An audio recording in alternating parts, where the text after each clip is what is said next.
더마카와 함께 시선 집중의 문을 열겠습니다. 어서 오세요. 네, 안녕하세요. 더마카입니다. 오늘도 삐딱선 정신에 입각해서 주요 뉴스 챙겨드리겠습니다.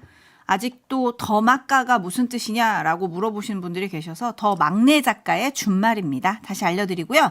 서미연님, 오빠 따라 저도 시선 집중합니다 라고 보내주셨는데 서미연님의 오빠분 칭찬드리겠습니다.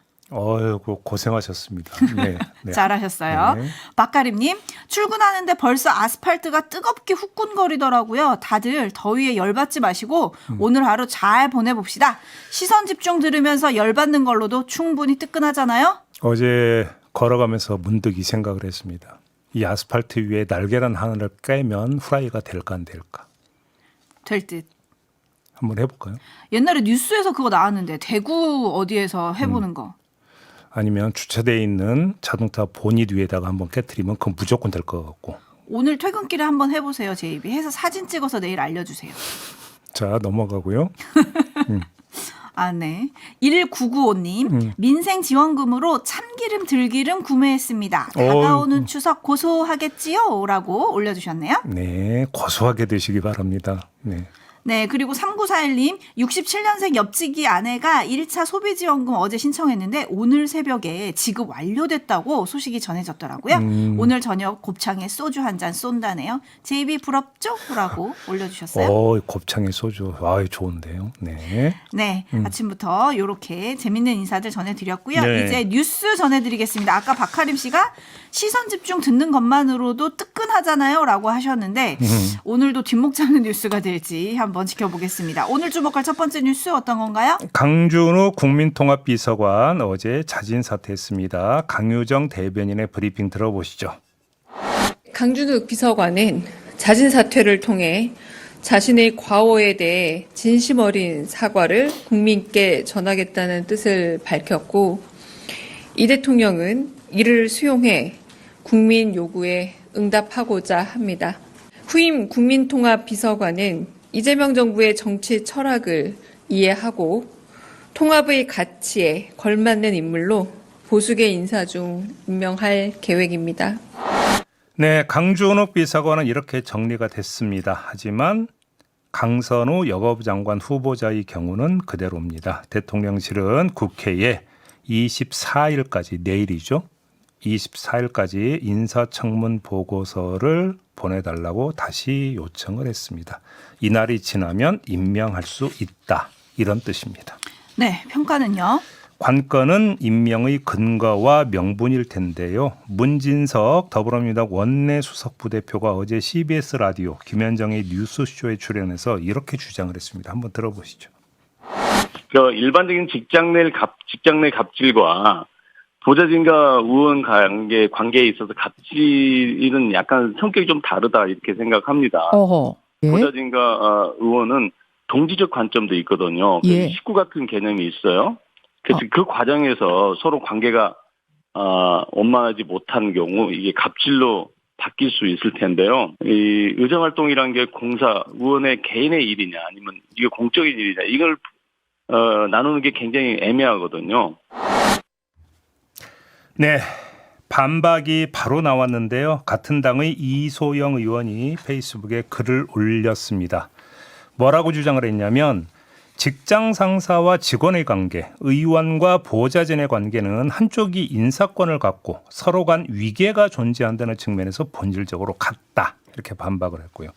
인사권자 입장에서 너무 가깝고 동지적 관계이기 때문에 상대방이 불만 없이 자발적으로 수락했다고 생각하는 경우 착각일 가능성이 높다고도 지적을 했습니다. 그러면서 우리는 특수관계여서 괜찮다거나 보좌진은 일반 노동자와 다르다는 식의 주장을 하는 것은 노동감수성을 강조해온 우리 민주당에 걸맞지 않다. 이렇게 평가를 했는데 문진석 원내수석은 갑질의 성립 요건인 위계, 즉 지위의 등급을 부인함으로써 갑질 지적을 희석시키려고 한 것 같은데 이소영 의원이 이런 논리의 문제점을 짚은 겁니다.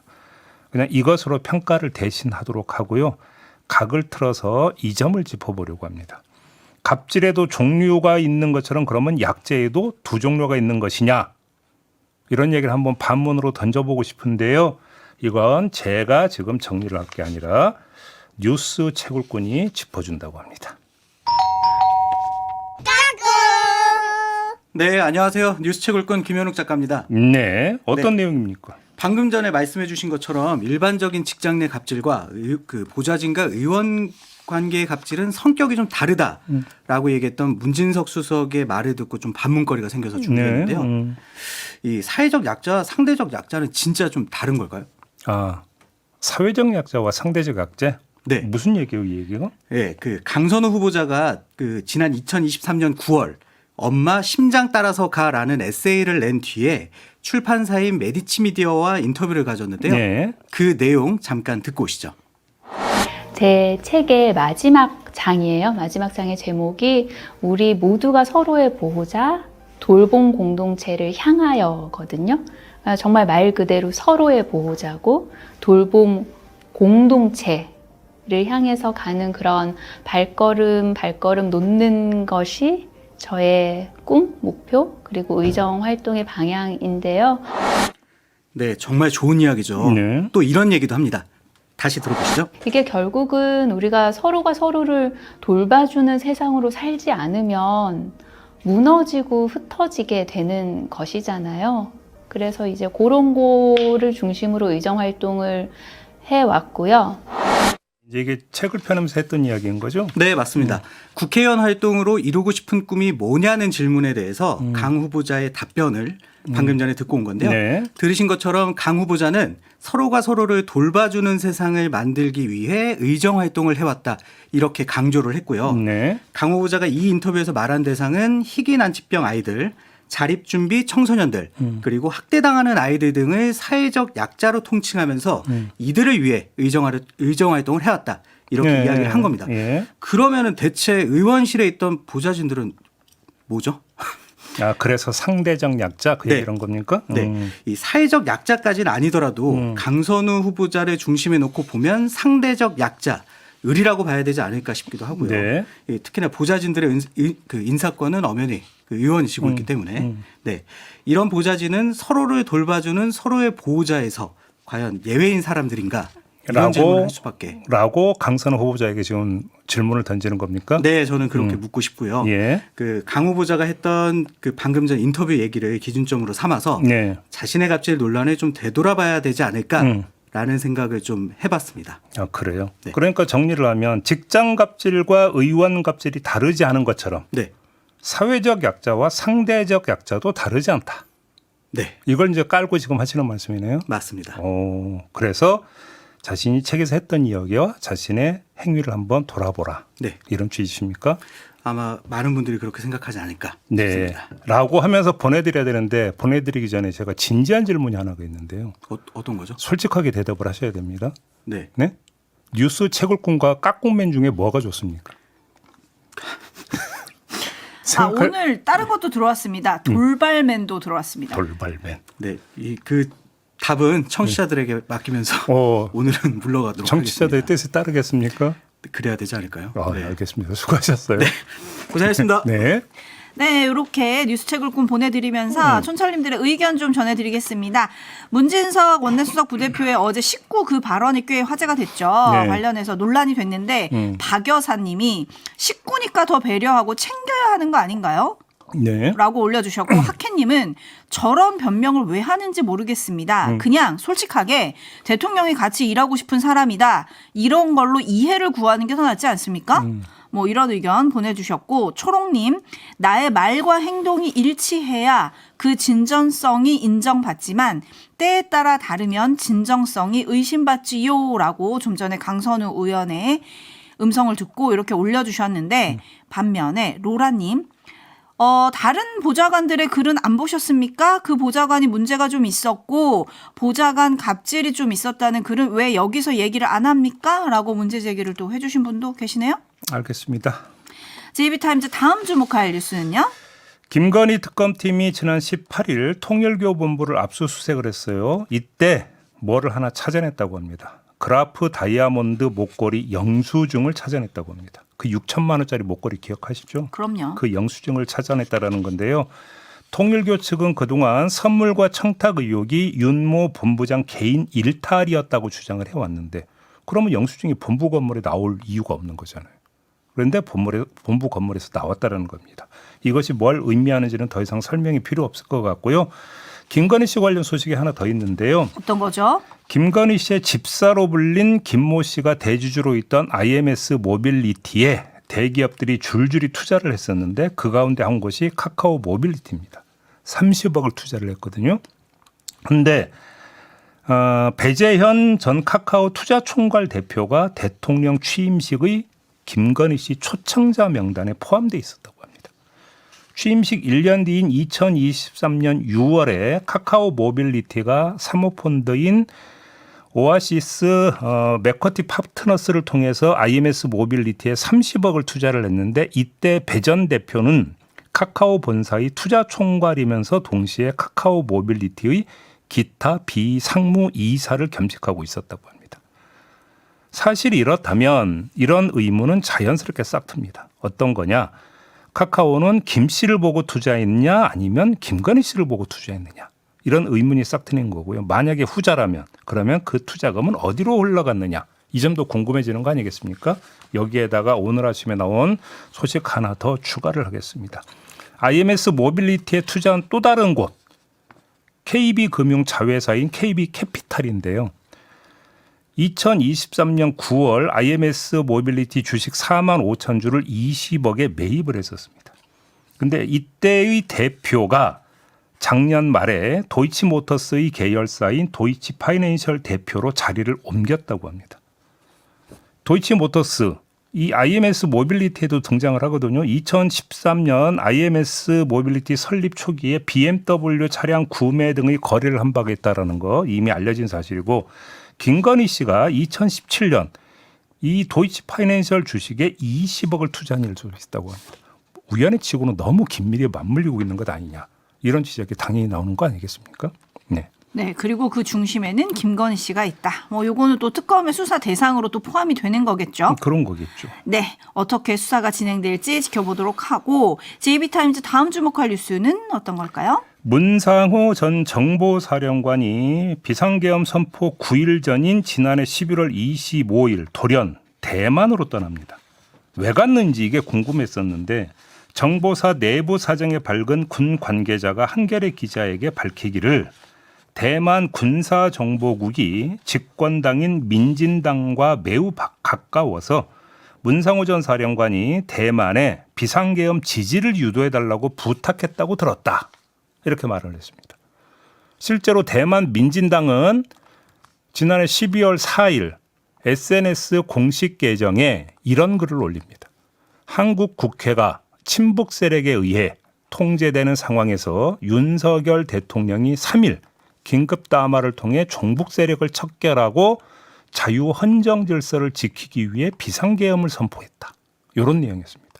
그랬다가 논란이 일자 민진당은 이 게시물을 바로 삭제를 했다고 하는데 SNS에 이런 그 입장을 올린 배경에 문상호 전 정보사령관의 대만 행위 영향을 미친 것 아니냐 이런 지금 의혹이 나오고 있는 겁니다. 네, 옥황상제님이 이것도 외환죄 외환 유도 증거 아닙니까?라고 또 꼬집어 주셨네요.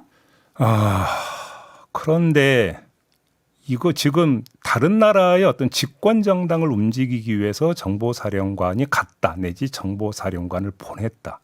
도대체 이걸 어떻게 상식적으로 받아들일 수 있는 겁니까? 받아들일 수가 없는 것 아니겠습니까? 근데 그렇게 하면은 12.3 비상계엄이 정당화될 거라고 또 생각을 했기 때문에 이런 시도를 했다고 봐야 되는 거 아니겠습니까? 그렇죠. 또 외국에서 이렇게 뭐 지지가 나오면은 또 자신들의 정당성이 올라간다고 생각을 했겠죠. 그때 뭐 외신 기자들에게 뭐 하고 했던 것도 기억나십니까? 그렇죠. 뭔가 망상에 빠져도 참 여러 가지 전방위로 망상에 빠져 있었었다. 이 얘기도 안 할 수가 없습니다. 이 부분도 특검이 완벽하게 수사를 좀 해내야 할 것 같습니다. 네. 뉴스와 분석이 함께하는 JB타임즈 함께하고 계시고요. 다음 주목할 뉴스는 어떤 걸까요? 망상 이야기 했으니까 윤석열 전 대통령 관련 이야기 하나 더 전해드리도록 하겠습니다. 월요일부터 민생회복 소비 쿠폰 지급이 시작이 됐습니다. 다들 아시죠? 알죠. 윤석열 전 대통령도 지급 대상에 들어갑니다. 일단 소득 재산과 상관없이 전 국민이 일단 기본으로 15만 원은 받을 수 있기 때문입니다. 그러니까 그 지급 대상에 윤석열 전 대통령도 당연히 포함이 되는데 그러면 구치소나 교도소에 있는 수용자들은 어떻게 그러면 이거를 받을 수 있느냐 이게 궁금한데 법무부가 월요일부터 수요 조사에 착수를 했다고 합니다. 수용자는 본인 혹은 가족이 대리 수령할 수 있고 대리인이 수령할 경우에는 선불 신용카드처럼 일반 국민과 같은 방식을 선택해서 사용할 수 있지만 수용자 본인이 수령할 경우 온누리 상품권으로 받게 되는데 교정시설 내에서는 사용할 수가 없고 교정시설의 장이 특별 영치품으로 보관하고 있다가 출소할 때 지급한다고 합니다. 자, 그러면 윤석열 전 대통령은 받겠다고 했을까요? 안 했을까요? 네, 지금 많은 촌철님들이 받을까요? 진짜 궁금하네요. 뭐 해움님 같은 경우는 이게 온라인 상품권, 온누리 상품권으로 하면 어차피 교정시설 내에 있을 때는 못 쓰잖아요. 그렇습니다. 그거 약간 고문 아니냐, 김건희 씨가 대신 받아서 쓰는 거 아니냐, 뭐 이런 댓글도 올려주고 계신데 제이비 어떨 것 같아요? 여러 언론이 이 기사를 실은 이유가 있었습니다. 아니 윤석열 전 대통령 부부의 재산이 지금 합쳐서 약 75억에 달한다는 거 아니겠습니까? 거기다 이런저런 관계를 고려할 때 안 받을 것 같은데 딱 하나 걸리는 게 있다. 그게 뭐냐? 구속된 직후에 김계리 변호사가 글을 올렸죠. 윤석열 전 대통령이 돈 한 푼 없이 구치소에 들어가서 영치금이 없다. 영치금 좀 보내달라. 계좌 공개했던 거 기억나십니까? 이제 여러 언론이 이 사실을 상기시키면서 받을까 말까 물음표. 이렇게 기사를 썼더라고요. 네, 초롱님은 깨알같이 짚어주셨네요. 3개월 후에 소멸인데 과연 신청할까요? 이렇게 올려주셨는데 신청 여부 진짜 저도 알고 싶은데 구치소가 이거 밝히면 개인정보 위반인가요? 그렇게 되겠죠. 아, 궁금하네요. 어떻게 될까요? JB타임즈 마지막 뉴스 하나 전해주실까요? 최일 국방홍보원장이 있습니다. KBS 기자 출신으로 2022년 대선 때 윤석열 캠프 공보 특보를 거쳐서 2023년 5월에 3년 임기의 국방홍보원장에 취임을 했는데 지난달 9일자 국방일보 일면에 편집됐던 이재명 대통령과 트럼프 미국 대통령 간의 정상통화 기사를 신문 발행 직전에 빼라고 지시를 했다고 합니다. 그 이유가 뭐냐? 한국 대통령실만 전화통화 사실을 발표했을 뿐 미국 쪽 공식 발표가 없다라는 게 그 이유였다고 합니다. 그런데 당시 극우 유튜브들은 정상통화를 자작극이라고 주장한 바가 있었습니다. 그랬죠. 또 이재명 대통령의 G7 정상회의 참석 주요 성과와 의미를 분석하는 외부 필자 기고문을 받아서 국방일보에 게재하려고 했는데 이것도 가로막았다고 합니다. 반면에 12.3 내란 정당성을 강변하는 윤석열 전 대통령의 12월 12일 대국민 담화 내용을 다음 날인 12월 13일자 1면과 2면에 싣도록 이렇게 했다고 하는데요. 1월 중순경에 윤석열 전 대통령에게 비판적인 한겨레, 경향신문 등 좌파 성향 매체를 보지 말라고 간부들에게 지시를 해서 2월부터 해당 신문 구독이 중단이 됐고 대신 극우 매체 스카이데일리 기억하시죠? 네. 스카이데일리를 구독하게 했다. 이런 소식이 어제 전해졌는데요. 아니 국방홍보원장도 지금 임기제 공무원이거든요. 그렇습니다. 이럴 수가 있습니까? 뭐 여기에 대해서 평가는 더 이상 할 이유도 없을 것 같고 오히려 이 점을 봅시다. 자, 최일 원장의 행태가 세상에 공개된 계기인데 내부 폭로입니다. 여기에다가 공익신고 움직임도 있다라는 보도도 있었거든요. 이게 뭘 의미하는 것이겠습니까? 더 이상 두고 볼 수 없는 지경에 이르렀다라고 직원들이 판단하고 있다고 봐야 되는 거고 두 번째 그 얘기는 뭐냐? 최일 원장은 고립무원의 저지에 빠져버렸다. 이걸 지금 의미하는 것이라는 겁니다. 무슨 얘기냐? 그의 운명은 바람 앞에 촛불 같은 것이 되어버렸다. 이 점을 강조하겠습니다. 네, 23년 5월에 3년의 임기를 시작을 했기 때문에 임기가 아직은 남아있는 거잖아요. 그렇죠? 거기에 대해서 신원섭하님이 이런 사람 임기 유지하게 그대로 둬야 됩니까? 라고 보내주셨고 문봉철님 시대를 못 읽는 사람이네요. 김지원님 내란은 여기서도 지속되고 있었군요. 이런 의견들 보내주고 계십니다. 근데 국방일보가 누구에게 배포됩니까? 군인들에게 배포되는 거 아니겠습니까? 이 점을 봐야 되는 것이죠. 그렇죠. 마무리하겠습니다. 더마카 수고하셨어요. 고맙습니다.